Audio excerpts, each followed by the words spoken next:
Sorry, my video cut out, so I am on video number 2. I was talking about page 5, paragraph 1, and how I was adjusting reading pace. So basically, while Willie was running to the dock to tell her about Grandpa, I kind of felt like I was reading faster, and this is something that I would do in my first grade class with my students to keep them engaged and to kind of give them a perspective of what was happening in the story and having them visualize that in their brain.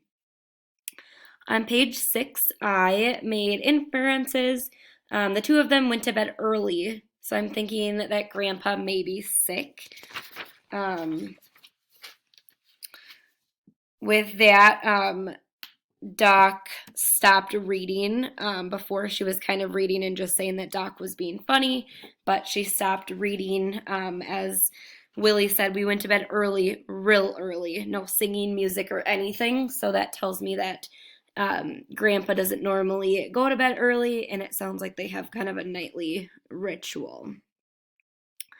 Page 7, I made connections that dogs are always a great help when emergencies arrive. Dogs are like children.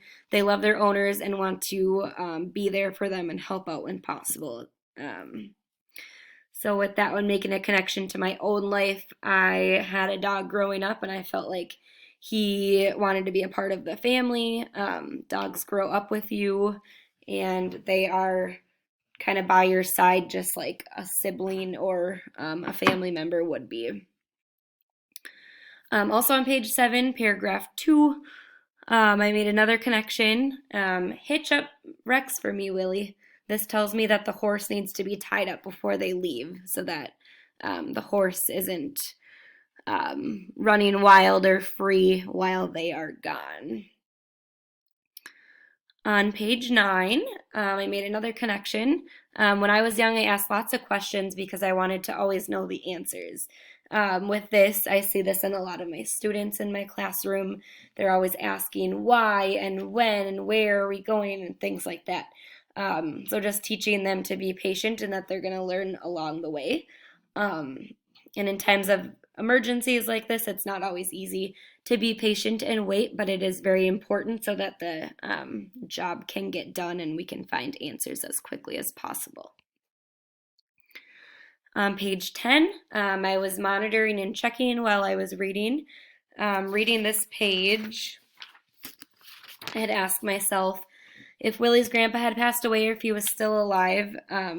Just from some of the wording on this page, it made me think that maybe he had passed away in his sleep, but then going back and rereading, I found out that his grandpa was still alive. And so it's always important to teach students to go back and reread if they're unsure of what they're reading. This is an important strategy to have. I know that sometimes we like to rush through what we're reading, and kids do the same thing.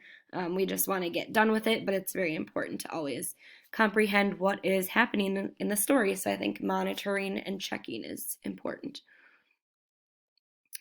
Also on page 10, paragraph 6 towards the bottom, I was adjusting my reading pace while I was reading the part where Willie was saying, but what about fishing and the rodeo and turkey dinners? This part I slowed down while I was reading because that's how I visualized Willie saying that, and then kind of in a sad voice too, as he would miss doing all of those things with his grandpa. On the last page, page 11, I made an inference. I infer that Grandpa's still alive, as Willie said that he wants to make him live again. And then Searchlight barked loudly. So that tells me that Searchlight was kind of on that same page as Willie. And he was kind of hearing what he was saying and things like that. So making an inference.